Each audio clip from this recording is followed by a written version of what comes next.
Meus caros alunos, minhas caras alunas, meu nome é Júlio Camargo de Azevedo, sou professor aqui no curso SEI e é com muita alegria que eu inauguro mais um curso em vídeo aqui nessa casa.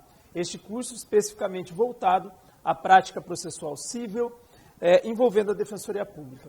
E o bacana é que a ideia desse curso foi construída justamente a partir de um pleito de muitos alunos. Não é que sentiam falta de um curso especificamente voltado para a prática processual civil da Defensoria e para provas discursivas de concurso público.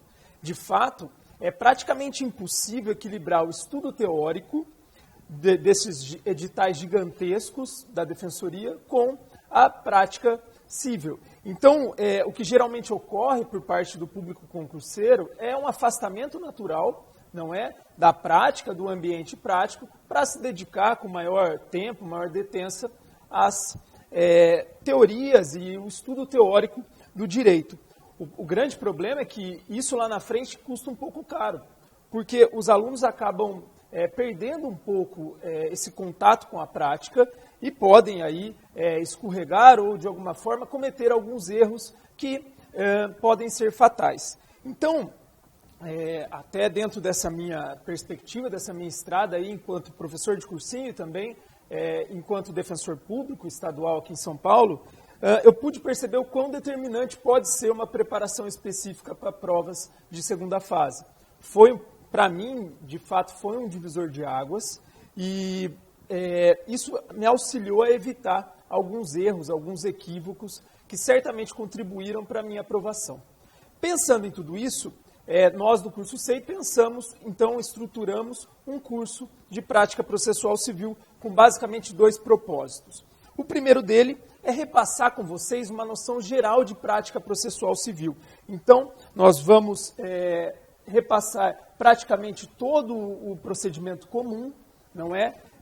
Do processo civil, passando aí nessa primeira aula por técnicas de redação jurídica e dicas específicas para concurso público. Depois, abordando noções fundamentais sobre a Defensoria Pública, aqui eu incluí um capítulo específico sobre a dimensão constitucional de Defensoria e também sobre as prerrogativas processuais que foram incluídas no CPC 2015. E depois, caminhamos ao longo do procedimento comum, petição inicial, contestação, até recurso especial e recurso extraordinário. E, por último, eu inclusive briguei para que incluíssemos uma aula sobre ação civil pública. Face à incidência dessa espécie de petição em provas de concurso público, achei conveniente trazer para vocês, então, esse tipo de petição que tem aí as suas especificidades. Tudo bem? Falei que eram dois propósitos, então esse é o primeiro propósito, repassar com vocês tudo isso. Segundo propósito, que eu acho que é o mais bacana desse curso, é tentar transmitir aqui alguns macetes, algumas dicas, alguns atalhos no caminho processual, alguns atalhos nesse caminho prático, que facilitem aí a vida de vocês, seja na prática, mas principalmente nos concursos públicos, que permitam que vocês, como eu disse, evitem os erros mais comezinhos. Tá ok? Então, a minha ideia é transferir isso a vocês e eu espero cumprir essa missão. Tá? Uma dica principal aqui, eu acho que é bacana a gente indicar, em relação ao material. Júlio, qual material você indica em relação à prática processual civil? Aqui eu vou fazer um momento jabá. Eu gostaria de indicar para vocês o meu livro aqui da editora SEI, Prática Civil para a Defensoria Pública. E eu posso afirmar para vocês, sem medo de errar, que esse é o melhor livro que temos em relação à prática civil para a Defensoria Pública, até porque ele é o único.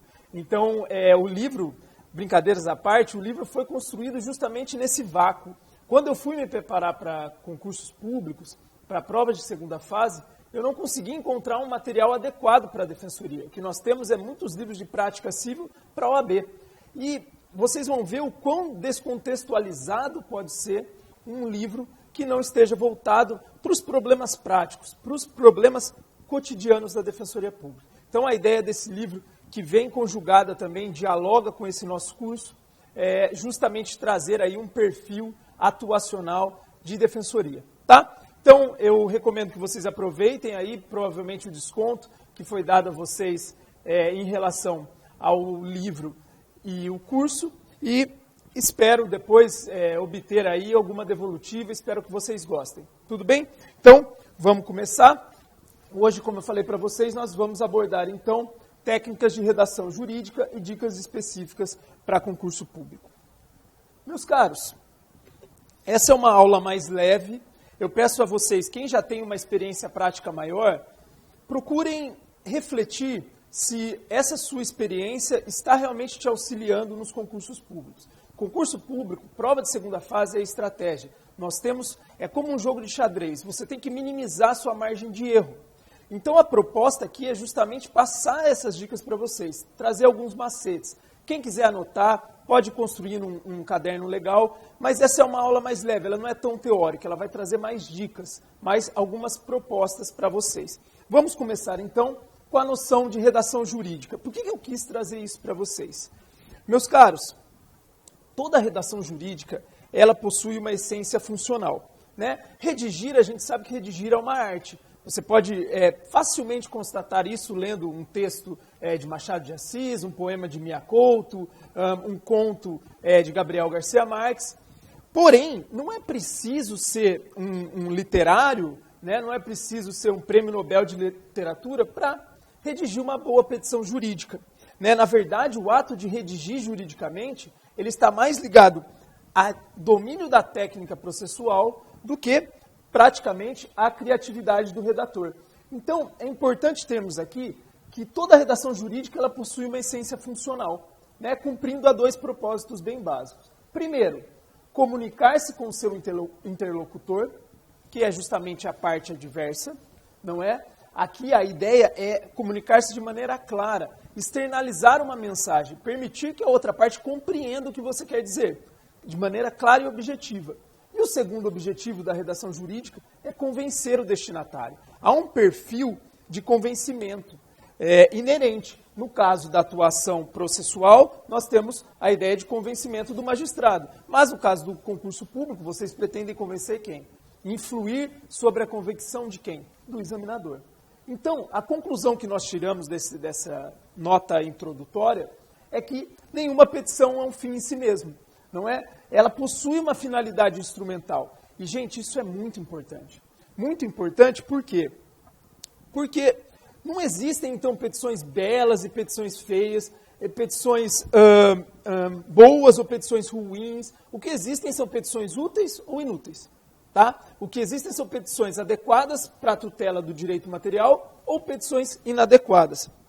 A gente cansa de ver, quando está corrigindo exercícios, propostas, enunciados de peça prática, alunos que têm uma redação perfeita, mas que não conseguem chegar à tutela do direito material. Eles não conseguem instrumentalizar aquilo que o objetivo daquele exercício propunha.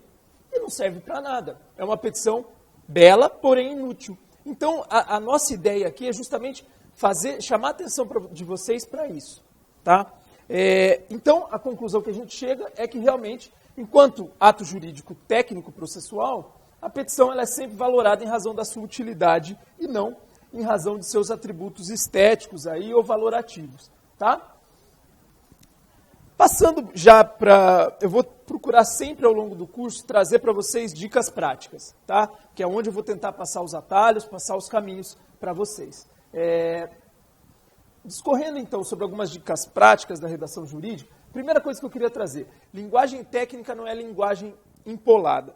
O que eu quero dizer com isso? Meus caros, não adianta você escrever na sua petição, lá no seu concurso, no momento que você está redigindo a peça, o venerando, acórdão, objurgado, a síntese processual, e esse tipo de conduta, esse tipo de excesso, ele não vai levar ao seu ganho de causa. Muito menos vai garantir que você seja aprovado em concurso público. Né? Aqui a ideia, o menos é mais. Evitem se complicar. A ideia é que vocês não tragam para si maior chance de equívoco. Então, quando eu digo que linguagem técnica não é linguagem empolada, eu não estou falando para vocês abdicarem, por exemplo, de termos como coisa julgada, trânsito em julgado, enfim, conexão, continência, que são termos técnicos do processo civil. Mas o que não dá é para a gente investir muito em uma linguagem excessivamente empolada que não vai trazer nenhum benefício direto. Eu recomendo que vocês evitem. Tá? O segundo, axiônimos, que são pronomes de tratamento, eles não cumprem uma função no processo. Há uma praxe na prática processual brasileira de se utilizar muito axiônimo o tempo todo, colendo a Câmara, egrégio tribunal, excelentíssimo senhor doutor juiz. Meus caros, se vocês pegarem o meu livro de prática processual civil, eu eliminei tudo isso, porque eu percebi que não há qualquer razão para você incluir isso. Ele não cumpre uma função técnica processual. Pelo contrário, ele muitas vezes até indica uma praxe hipócrita, porque você acaba dizendo que aquela petição ou a sentença é bela, é um venerando acórdão e depois desce a lenha. Então, eu preferi eliminar isso. Óbvio que o estilo é de cada um, mas eu não acrescentaria isso de uma maneira excessiva. Por quê? Existem até alguns examinadores que eu conheço que não gostam desse tipo, por exemplo, de abordagem. Então, vocês vão carregar a petição de vocês para algo que não vai servir de nada e ainda podem causar um desconforto no examinador. Eu recomendo que vocês evitem, tá? E por último, processo não é lugar de manifestação de opinião moral ou política. O que eu quero dizer aqui? Isso é muito importante, eu queria que vocês prestassem atenção. O Caio Paiva, no livro dele de prática penal para a Defensoria Pública, ele é cirúrgico nesse ponto. Nós temos que controlar os nossos inconformismos. Todo defensor público procura ter uma visão mais social das questões jurídicas, procura ter uma noção, digamos assim, mais aberta, valorativa, mas ele não pode, numa petição técnica, descarregar isso de maneira excessiva. A gente tem que buscar um equilíbrio. Até porque, como eu falei, a petição ela tem uma utilidade. Gente, guardem isso. Petição é um instrumento. Você quer chegar a algum lugar, convencer alguém. Então não adianta você se utilizar de argumentos de retórica.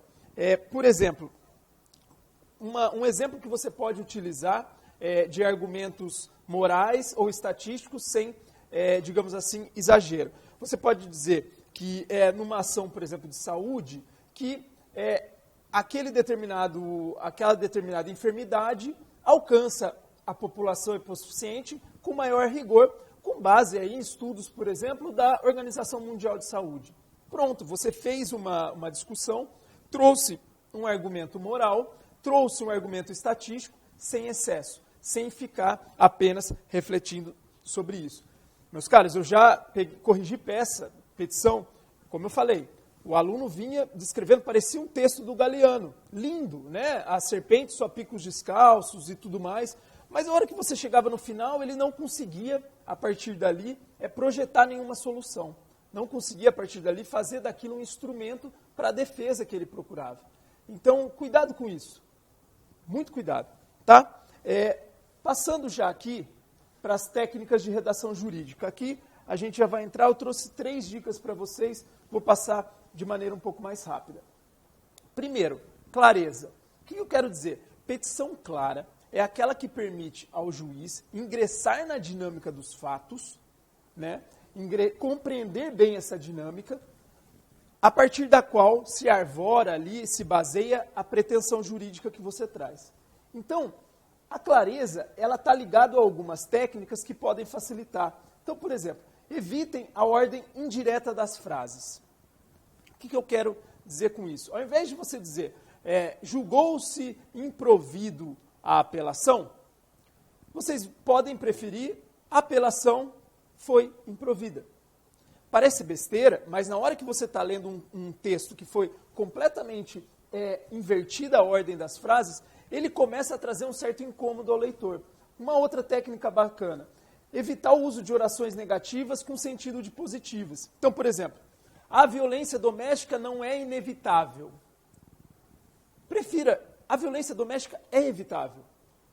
Novamente, pode parecer que não é algo tão importante assim, mas num bojo de um texto, num ambiente de 200 provas para corrigir, posso assegurar que isso faz diferença. Então, procurem evitar esse tipo de excesso. Excesso também de orações subordinadas, ou seja, fulano, que era casado com Maria, que tinha uma casa no local tal, a qual era amarela, por onde passava uma estrada, onde tinha... você já perdeu, você já esqueceu o que você queria dizer lá atrás. Então, pontuação, seja objetivo, que é a segunda dica que nós vamos trabalhar aqui. Então, evitem orações subordinadas ao excesso. Tentem passar uma mensagem clara, exata. Isso facilita muito na hora que vocês estiverem redigindo uma petição. Segunda técnica, objetividade. O que eu quero dizer com isso, meus caros?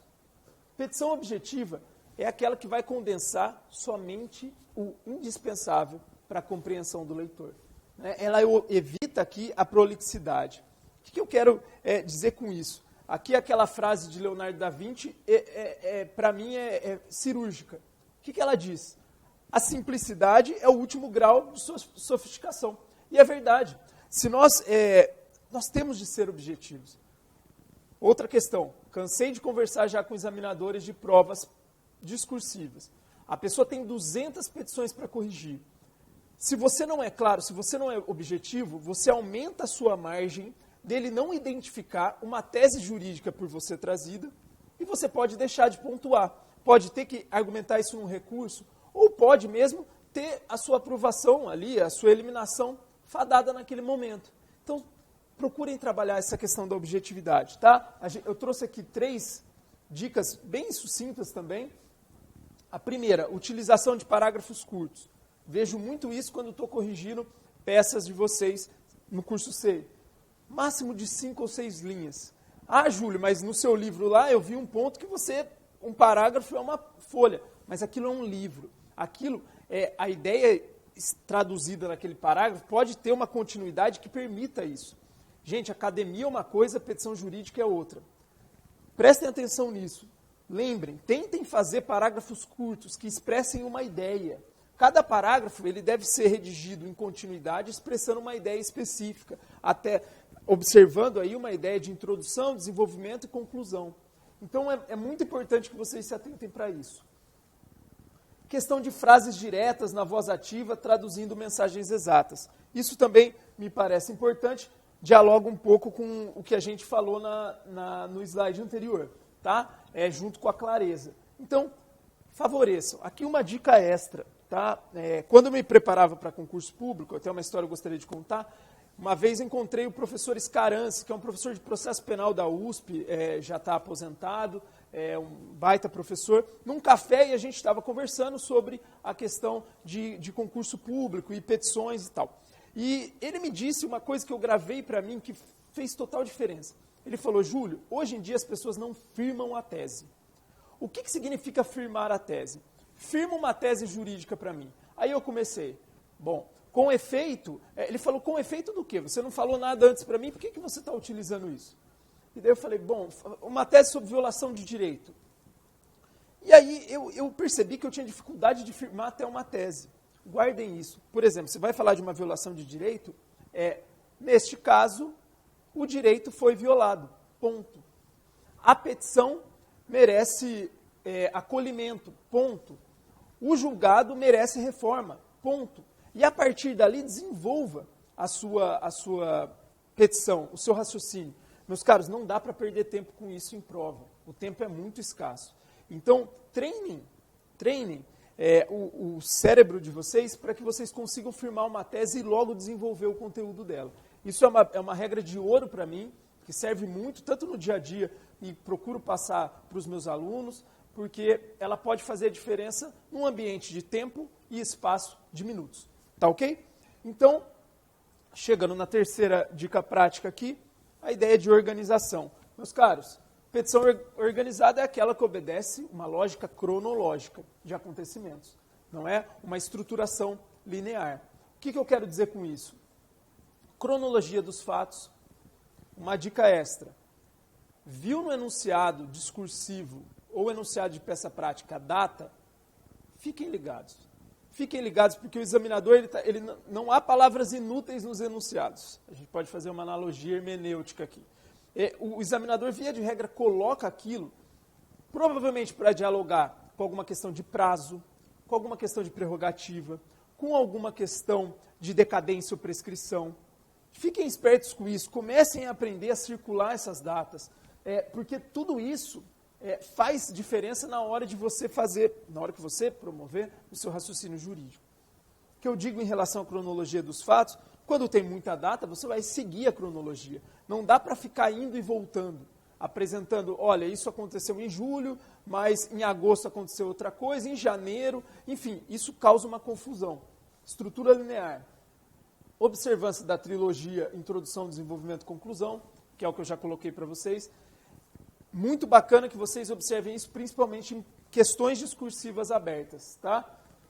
Todas as questões você consegue trabalhar com isso aqui. Utilizem isso. O menos é mais, isso é muito importante. Vocês conseguem desenvolver qualquer raciocínio jurídico com isso aqui, tá? E os destaques mínimos para evitar aquelas petições sobrecarregadas.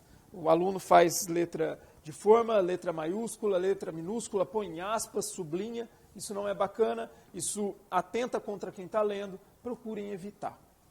Essas são dicas gerais, eu sei que muitos de vocês já sabem disso, mas eu achei importante trazer nesse primeiro momento. Já ingressando então em técnicas de narrativa, eu coloquei uma outra trilogia aqui. Vocês vão ver que eu gosto de trilogia, 3 é o meu número da sorte, então eu sempre procuro sistematizar meu raciocínio, geralmente em 3 questões. Fatos, direito e pedidos. Qualquer peça jurídica, processual civil, você consegue trabalhar com isso aqui. Ah, Júlio, eu consigo trabalhar isso numa apelação? Consegue. Se você quiser, você pode mudar o nome dos fatos, síntese do processo e tudo mais, mas consegue trabalhar. No recurso especial eu consigo trabalhar isso? Consegue. Então, petição inicial, contestação, reconvenção, seja uma intervenção de terceiro, seja uma apelação, seja um recurso extraordinário ou uma CP, você consegue trabalhar com essa trilogia. Não inventem, não se compliquem. Essa é a proposta que eu tenho aqui para vocês. Sejam simples, tá? Os fatos, eles respondem, obviamente, quando, onde, de que modo, quem concorreu para o evento fático. Depois a gente vai trabalhar isso melhor na aula de petição jurídica, petição inicial, perdão. A questão de direito.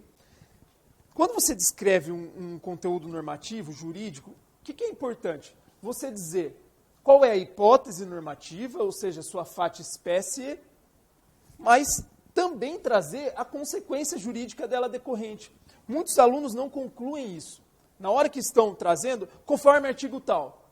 Tudo bem, o artigo tal se amolda àquela situação de fato. Mas qual é a consequência jurídica? Qual é o efeito que surge a partir dali? Não é? Isso é importante porque muitas vezes isso é pontuado no espelho de correção como justamente o objeto do que queria o examinador. Então percebam, é importante vocês trazerem também ao que a gente chama juridicamente, em termos de hermenêutica, a sanctio juris, ok?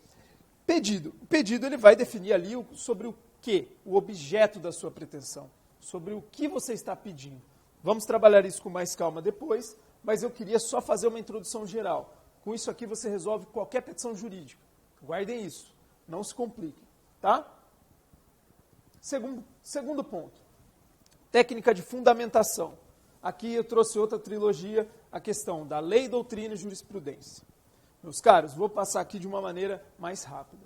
O que eu gostaria de frisar apenas? A lei, a doutrina e a jurisprudência, elas têm uma função discursiva. Não se trata, uma boa petição não é aquela que traz muita lei, não é aquela que traz muita doutrina, não é aquela que traz páginas e páginas de acórdãos, sem nenhum sentido com o que você está escrevendo. Sempre você vai utilizar isso como uma fonte jurídica.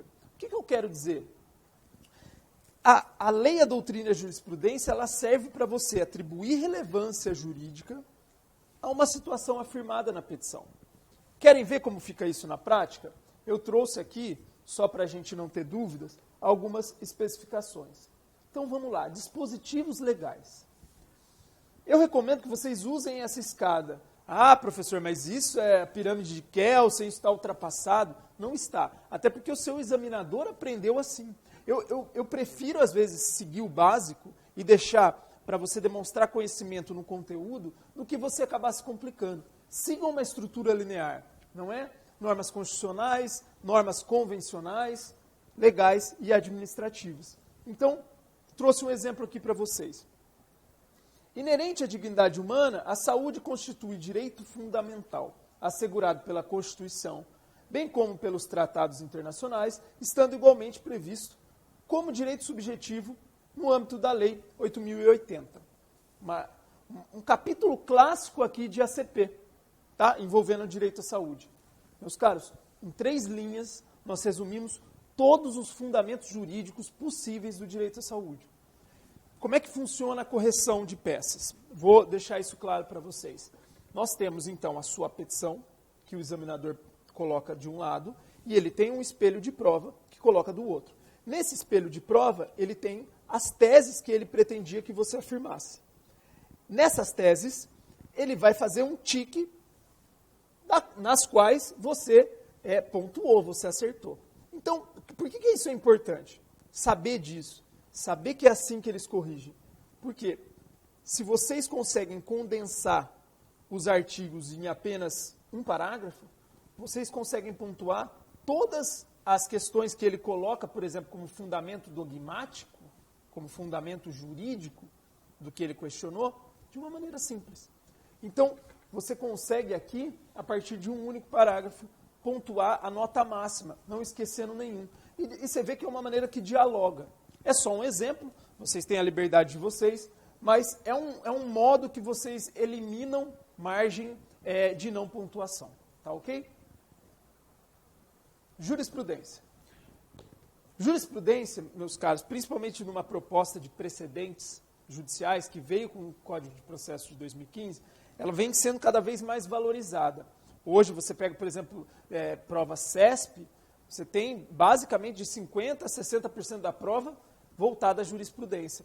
O que é importante? Jurisprudência é um argumento persuasivo na petição jurídica. Tá? Você vai mostrar que os tribunais decidem em um determinado sentido para, a partir daquela situação fática que você trouxe. Fática jurídica, não é? Trouxe aqui um exemplo para não ficar muito vago. Importante aqui. Não adianta você citar a ementa do acórdão, não adianta você citar apenas o número daquele caso julgado. É interessante que você dialogue com a petição. Isso é algo que o novo CPC traz muito firme com a questão da fundamentação, que também traz ônus às partes. Não é o 489, parágrafo 1º, não se aplica somente ao juiz. Aplica-se, tem intercorrências também às partes. O que eu quero dizer com isso? Todo mundo conhece a DI 3943, de 2015, que foi o precedente que sepultou a discussão envolvendo a legitimidade processual coletiva da Defensoria Pública. O que eu quero dizer? Esse é um precedente que vocês têm de conhecer e têm de saber usar em provas. Basta eu citar a DI 3943? Depende. Pode ser que o examinador espere um pouco mais de você. Qual que é a sugestão que eu faço? Vamos lá. A ampla legitimidade processual da Defensoria Pública para a defesa de direitos transindividuais foi recentemente referendada pelo plenário do STF, no julgamento da DI 3943 de 2015, oportunidade em que, afastada a arguição de inconstitucionalidade do artigo 5º, inciso 2º da Lei de Ação Civil Pública. Veja, você dialogou, você falou em que sentido o julgamento aponta, o que se extrai, qual é a ratio decidendi, ou seja, qual é a razão de decidir que se extrai daquele acórdão. Isso é muito importante. Treinem isso com vocês. Ah, professor, eu vou precisar ficar decorando o número de acórdãos? Não, mas alguns é importante você ter como carta na manga. Como eu falei, tudo numa petição e em provas discursivas é estratégia. Você está, ao mesmo tempo, apresentando uma resposta, mas convencendo alguém. Convencendo alguém do quê? De que você é capaz de ser um defensor público, de que você é capaz de dialogar com uma decisão. Então é importante que você traga isso, tá? Que você procure gravar alguns acórdãos e utilizar eles como carta na manga, como um asa ali para demonstrar conhecimento e falar para o seu examinador, eu tenho que estar dentro. Entendeu?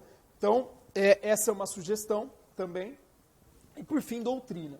Doutrina, ela vai ser aplicada diante de uma questão controvertida, diante de uma dúvida interpretativa, de uma matéria ainda não enfrentada. Ou seja, é um instrumento de persuasão hermenêutica.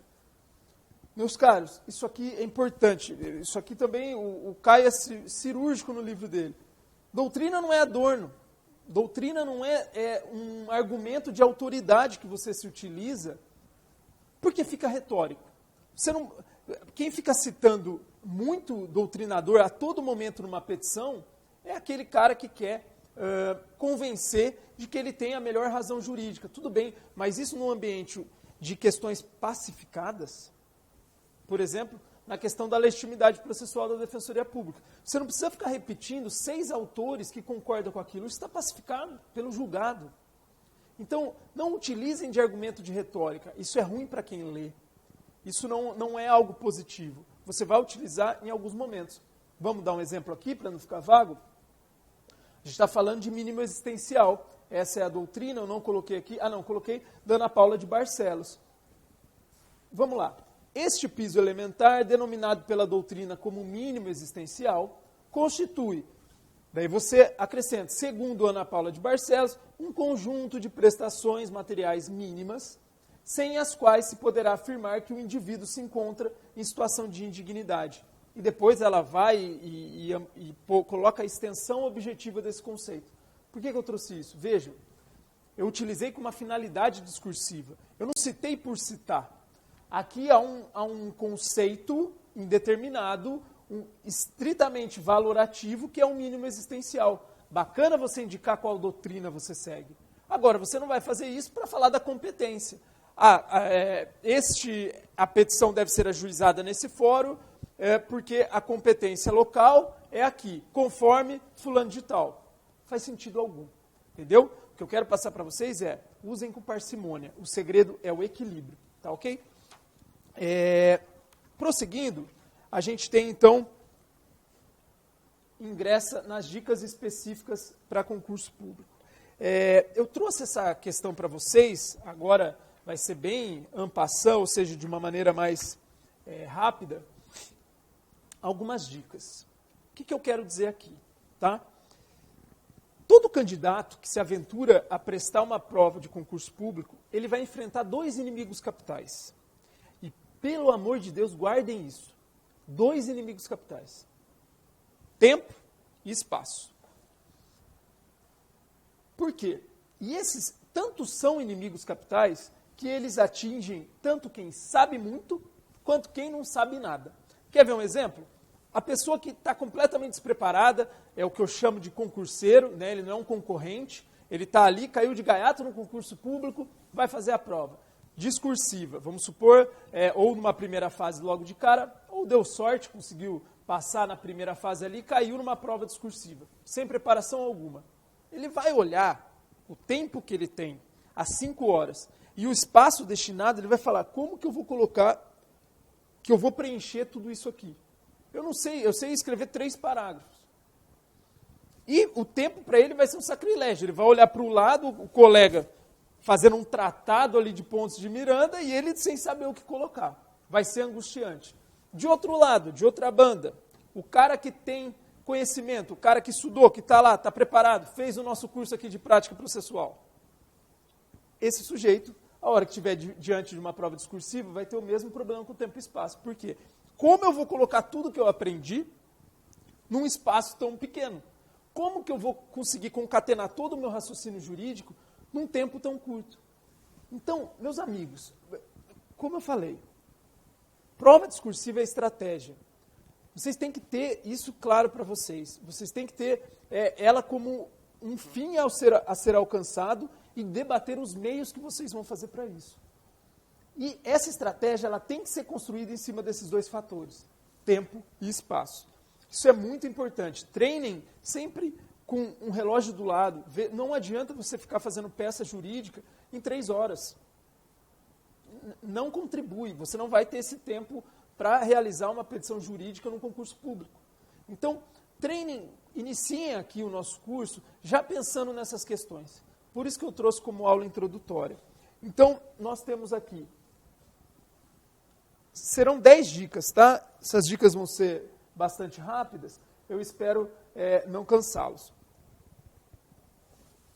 Primeira delas, leitura atenta e adequação ao enunciado. que eu quero dizer? É muito comum, principalmente de quem utiliza muito de argumentos retóricos, ou então que se utiliza muito da petição para fins de depositar seu inconformismo moral ou valorativo. Porque a pessoa começa uma petição, eu estou, por exemplo, querendo saber a questão se aplica a legitimidade processual coletiva da Defensoria Pública para fins do mandado de junção coletivo, por exemplo. A pessoa começa, a legitimidade processual coletiva da Defensoria Pública é muito importante, porém, foi recentemente contestada pelo Ministério Público. O Ministério Público é de outra banda, uma instituição que hoje não vem cumprindo o seu papel e tal. E daí desce a lenha no MP. E daí depois começa a falar da questão da pobreza, da desigualdade, cita lá, né, como eu disse, Galeano, vai para Zaffaroni. Acabou o tempo, acabou o espaço, não tem congruência nenhuma com o que eu tinha perguntado, que era legitimidade processual coletiva e mandado de junção. Então vejam, a leitura atenta e adequar seu enunciado é a primeira coisa que vocês têm que fazer para inserir uma resposta minimamente adequada. Então eu recomendo, sempre vocês leiam 2 vezes, só que vocês estão cansados de saber, leiam 2 vezes o enunciado, procurem grifar ali as palavras-chave que o examinador está pretendendo que você coloque, atentar para a congruência, não é, do questionamento e da resposta. A resposta é um espelho do questionamento. Ela tem que refletir exatamente o que ele gostaria o que foi questionado. Tá? Prestem atenção nisso e observar o pronome utilizado. Isso aqui é uma dica, pode ser uma tática. Então, quando a pessoa usa o que, geralmente ela vai procurar ali o quê? Uma resposta conceitual. Né? Por exemplo, quando ele utiliza o que é Defensoria Pública, você vai partir de um conceito de Defensoria Pública, vai buscar ali no artigo 134 e desenvolver o conceito. Quando ele vai perguntar qual e quais, ele já está procurando uma noção de extensão, não é uma noção de comparação, uma noção de diferenciação. Você pode usar itens, elencar, isso fica bacana. Né? Quais as condições da ação? As condições da ação são 3, 2 pontos. A, legitimidade, começa a descrever. B, possibilidade jurídica, que caiu com o novo CPC, e daí você pode fazer uma crítica. C, interesse de agir, enfim, aí você pode discorrer. Por quê e para quê? Buscam responder causas e finalidades. Aí você já vai estar ingressando num ambiente mais finalístico, teleológico. Algumas dicas eu acho que é bacana trazer, até para vocês, para quem não sabia, de repente, tomar cuidado com isso. Atente-se aos pronomes. Segunda dica, bem rápido, simulação e repetição. Meus caros, isso é um dos principais componentes de aprovação. Nós vamos ver isso na nossa, ao longo do curso, quando estivermos ali fazendo os esqueletos de peça, que eu vou fazer com vocês. Isso é interessante porque, o que eu quero dizer aqui?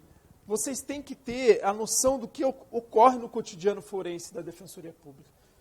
Prova discursiva, não dá para você chegar lá e não ter nunca ouvido falar de uma questão prática da Defensoria. Então, ingressou numa segunda fase, primeira coisa que você vai fazer, vou me inteirar quais são os assuntos, óbvio, se já tiver o examinador que ele domina.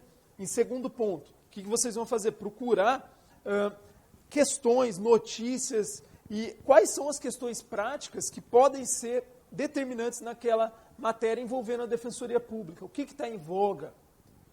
Porque é a partir dali que o examinador retira os exemplos. O trabalho do examinador muitas vezes reflete o que ele pergunta. Isso nós vamos trabalhar mais para frente também, mas é importante vocês se inteirarem dessa demanda. Quando eu digo simulação e repetição, você vai fazer uma simulação em cima desses problemas, de problemas práticos. E ali repetir a exaustão para não dar margem de você chegar no momento da prova, do certame público e, digamos assim, se embananar ou, de alguma maneira, não conseguir desenvolver ali o seu raciocínio jurídico. Mas o que é o treino, Júlio? O que você recomenda simulação e repetição, mas em torno do quê? Forma e raciocínio jurídico. Vamos lá. Bem rapidamente. Forma. que eu quero dizer é o padrão estrutural da peça, é o seu esqueleto. Por que eu digo isso? Você não pode, de maneira alguma, chegar no momento da prova e não saber formatar a sua peça. Isso é algo que a gente vai bater muito. E por isso que eu peço para vocês, primem pela simplicidade. Vocês não podem chegar no momento da prova e dizer, olha, eu vou fazer uma apelação, mas eu não sei se eu faço petição de interposição colocando processo número tal e também a vara de origem, ou se eu vou colocar autos número tal e não sei o quê. Se eu vou escrever defensor público na assinatura, ou se eu só vou passar um traço. Isso tem que ser automático. Vocês não têm tempo para isso. Vocês não têm margem de erro. É muito escasso. Tem que já vir pronto. Você tem que tomar seu tempo com o raciocínio jurídico. Uma vez que veio, identificou que é apelação, você tem que ter na sua cabeça a forma de uma apelação na hora. Você escrever ali, praticamente psicografar uma apelação. No mínimo, em relação à forma.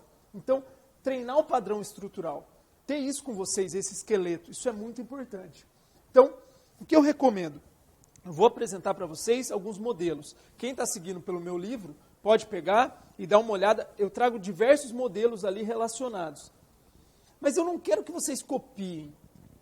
Desenvolvam um modelo próprio. Óbvio que observando os parâmetros mínimos, o que é indispensável. Mas à medida que você faz o seu modelo, o modelo do João, o modelo da Maria, o modelo do José, você consegue gravar ele mais fácil. Então desenvolva o seu modelo de petição, repita a exaustão, porque isso vai vir natural na hora da prova. É nesse ponto que eu quero chegar. Tá? E aqui a repetição, a exaustão, como eu disse, de maneira a incorporá-lo aí automaticamente, não deixar que vocês tenham dúvidas ali no momento de realização da prova. Raciocínio jurídico, como eu já coloquei, a partir do quê? Dos problemas práticos enfrentados pela Defensoria Pública, é onde você vai fazer a eleição, então, do instrumento jurídico aplicável a um problema concreto. Eu digo sempre, e a causa da minha paixão pelo processo civil é isso. É onde a gente mostra se a gente é um profissional do direito ou não. Não é? Não adianta você ir a um médico e ele falar, olha, eu sei toda a revisão bibliográfica dessa doença, eu sei que ela começou na década de 70, eu sei... Tudo bem, e o que eu faço, doutor? No direito é a mesma coisa. Não adianta você saber todo o Código Civil se você não sabe instrumentalizá-lo. Processo é estratégia, processo é o direito vivo. É a parte do direito que está mais rente à realidade. É onde você vai pegar, aplicar o direito e, a partir dali, jogar no jogo processual, dentro de um princípio de cooperação processual, até chegar a um resultado. Então, vejam, o raciocínio jurídico é muito importante. É aquele momento que você pega o enunciado, lê, pensa. Pensa, o que eu vou fazer aqui? A partir dali, você projeta uma solução. Como você já vai ter a forma de uma maneira natural, você só vai projetar soluções a partir daquela forma. Então, recomenda-se, sempre que o candidato investigue-se os temas, como eu falei, que aportam no cotidiano da Defensoria Pública. Isso é muito importante. Tá? O examinador, ele sempre vai procurar trazer problemas que ele viveu na prática. Isso a gente pega provas e provas de Defensoria Pública, a gente sabe disso. Vai procurar desenvolver problemas que ele teve na prática, mas pelo qual ele já sabe o resultado. Ele já sabe o que é a solução. Então, ele tem uma pré-determinação do que ele quer que você coloque naquela petição. Então, se você investiga, por exemplo, casos já julgados ou problemas práticos no ambiente defensorial, você já aumenta a sua margem de chances de até acertar a peça ou mesmo adivinhar qual seria ali, então, o problema prático cobrado. Desenvolvimento da peça jurídica. Meus caros, indispensável aqui compreender, não é? Isso é muito importante. Prova discursiva, ela é pautada pela sua extensão de conteúdo e não pela profundidade. Infelizmente, ou felizmente, é do modo como eu coloquei para vocês. Tem a sua petição, a sua prova, um espelho. Candidato, você pontuou o quê? vai ticando. Ele vai olhando e vai ticando, vai olhando e vai ticando. Ah, de 8 ele acertou 4, nota 5. Vejam, você não tem que estar preocupado em desenvolver a melhor tese jurídica, fazer um tratado pontiano. Você não vai ganhar nenhum prêmio jurídico pela sua tese. O que você tem é de acertar a tese. Você tem de pontuar essa tese. Então a questão é matemática. Quanto mais teses pontuadas, maior nota. Então evitem procurar, querer fazer a petição dos sonhos. Não vai conseguir. E não é para isso. É para você demonstrar se você consegue ou não raciocinar juridicamente a partir do problema que foi dado. Então, extensão, não profundidade. Lembrem disso. Extensão, mais teses, mais nota. Tá? Estruturação de conteúdo. Aqui bem rápido. Sempre vocês, lendo o enunciado do problema, o que vocês vão fazer? Eu vou, então, elencar o que seria um projeto da minha resposta.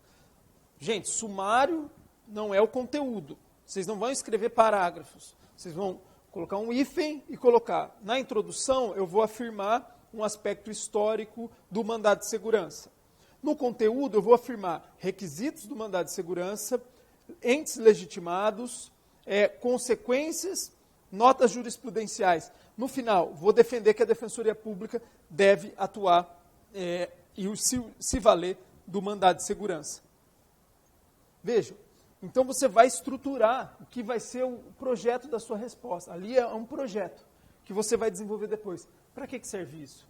Para não esquecer, para deixar de pontuar. Basicamente é isso. Para você não ir direto e custar muito tempo, por exemplo, na introdução, vendo que você tem que desenvolver outros 6 itens no conteúdo. Então, utilizar para peças fato, direito e pedidos, e para questões discursivas, introdução, desenvolvimento e conclusão. Tá ok? E sempre apontando os fundamentos dogmáticos. Quais são os artigos de lei? Entre parênteses, artigo tal, fecha parênteses. Para não gastar muito tempo. Não é necessário reproduzir o dispositivo legal. Aqui é uma dica bem sucinta. Prerrogativa institucional. Coloca. Em toda a peça, Júlio? Em toda a peça. Ah, mas você até fala no livro que a prerrogativa ela é ope legis. O que é isso? É uma prerrogativa que se opera independentemente de arguição. Ela é decorrente de lei. Todo mundo sabe disso. Só que em todo espelho que eu já vi até hoje, e confesso para vocês que eu olhei vários espelhos de prova até para poder projetar o meu livro, todos pontuaram prerrogativa. Então você vai colocar nos pedidos que seja pelo menos observadas as prerrogativas da Defensoria Pública. Defensoria Pública, vocês vão ver na próxima aula, instituição nova. E como instituição nova, ela tem que, a todo momento, estar se reafirmando. Tanto que foram incluídas as prerrogativas da Defensoria Pública no artigo 186, parágrafo 1º do CPC, e também no caput. Então, é sempre bom deixar isso claro. Eu uso isso nas minhas petições do dia a dia. Então, eu creio que é importante, porque é tópico de pontuação. Deixou de colocar, não pontua.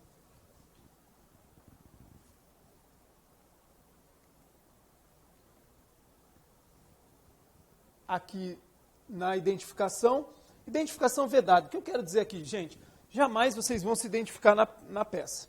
Isso é o erro crasso. Por quê? Porque anula a sua prova. Tá? Eu coloquei isso, todo mundo sabe. Mas às vezes até eu vejo que é automático, a pessoa manda, por exemplo, para a peça num exercício prático, num curso de rodadas aqui do curso C, e assina lá, Juliana fulano. Está eliminada. Eu, óbvio, corrijo a peça dela, devolvo, mas eu quero dizer o seguinte, não adianta, você seria eliminado. Cuidado com isso. Jamais se identifiquem. Prefiram. Defensor público, um traço. Tá? 5 minutos finais de revisão. Isso aqui é determinante muitas vezes para aprovação. E hoje, num período de escassez de concursos públicos, de escassez de prova, eu recomendo e acredito mesmo, até a função desse curso é essa. Não é fazer vocês também só serem aprovados, eu quero que vocês sejam bem aprovados. Eu quero que vocês sejam aprovados e logo comecem a desempenhar o ofício de defensor público. E para eliminar erros, o que a gente deve fazer? Separa os 5, os 4 minutinhos finais para ler o que você fez. É ali que você corrige erros de gramática, erros de acentuação, vírgula, erros de pontuação, concordância, conjugação, coloquei uma questão em latim que não precisava. Enfim, é ali que você apara as arestas.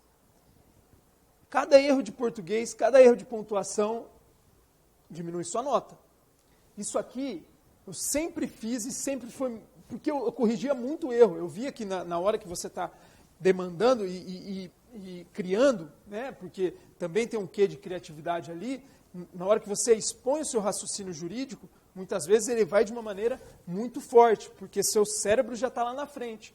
E o que acontece? Você, às vezes, acaba cometendo um equívoco de redação mesmo. Então, vale muito a pena. Leitura atenta ao final da sua prova inteira, cabo a rabo. Tá? Eu acho que pode ser determinante, muitas vezes. Por que eu falo aprovação? Porque diminuindo a margem de erro, sua nota sobe. Eu já vi candidatos, por exemplo, em São Paulo, que ficaram com 4,9 e não foram aprovados. 4,95. Não foram. Por um erro de português. Crase. Então, assim, minimizem essa margem. Como? 5 minutos finais de revisão. Finalizando essa nossa última dica, essa é uma dica, ela é um pouco até mais espiritual, eu digo, do que uma dica técnica, que eu sempre recomendo que o candidato reserve uns minutos de respiração, não é? Ali na hora, antes de iniciar a prova, procure, e não é uma respiração, não é para você ser um Buda ou tentar fazer uma meditação ali no momento da prova. O que eu quero que vocês façam reserve um momento para vocês concentrarem no que vocês estão fazendo, não é? Trazer a atenção, o seu foco para a prova. Isso é muito importante. Foco. Você conseguir focar no que você está fazendo pode ser determinante, muitas vezes, para você conseguir desempenhar um bom papel. Lembrar-se de tudo, não ficar nervoso. Eu acho que esse foco no presente, ele evita distrações, evita pensamentos negativos e consegue ali te dar a segurança, a base necessária para você expor tudo o que sabe. Eu acho que isso, somado a uma leitura atenta, né, do enunciado, evita tanto fugas temáticas, mas também permite que vocês desempenhem o melhor papel possível. Meus caros, essa aula eu gostaria que vocês refletissem sobre o modo de se portar diante de uma prova discursiva. Passei um monte de dicas aqui, pelo menos 10 dicas de concurso mesmo e outras dicas de redação, técnicas, que eu procurei trazer a partir dos meus erros pessoais e também da minha vivência prática. Eu espero que vocês tenham aproveitado e, a partir das próximas aulas, já iniciamos aí, então, com a parte jurídica mesmo e de petição. Tá ok? Garanto que, revendo alguns erros, isso pode ser determinante lá na frente para a sua aprovação. Muito obrigado e até a próxima aula.